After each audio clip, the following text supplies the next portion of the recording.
Selling your house is a process which requires experience and attention to detail. The process can be broken up into several steps. 1. Initial interview.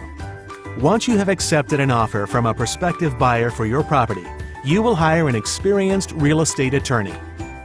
Your attorney will discuss with you the details of the sale, such as who the actual owners of the property are as reflected on a recent deed, purchase price, down payments, personal property to be excluded from the sale, along with timeframes and contingencies of the sale. 2. Contract preparation. Your attorney prepares the contract and sends it out to the buyer's attorney. The buyer's attorney reviews the contract with the buyer and sends back a signed copy along with a down payment check to your attorney. 3. Binding contract.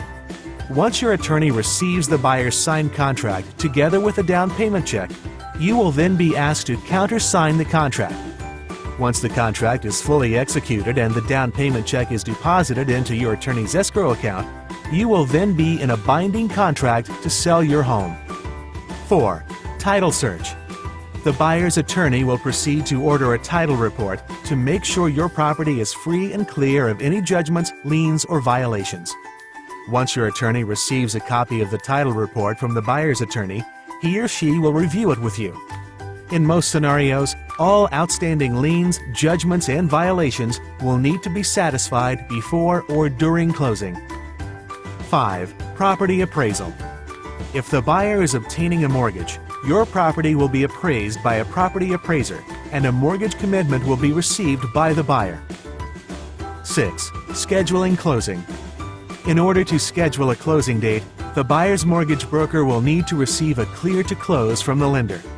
Also, the buyer's title company will need to issue a clear to close to the buyer's attorney. 7. Attend the closing. At the closing, you will be signing the new deed, transferring the property to the buyer along with state and city transfer documents. Once the closing happens, the buyer is the new owner of the property and you walk away with the proceeds of the sale. To close on the sale of your home, contact the experienced real estate attorneys at the law office of Yuri Mosius.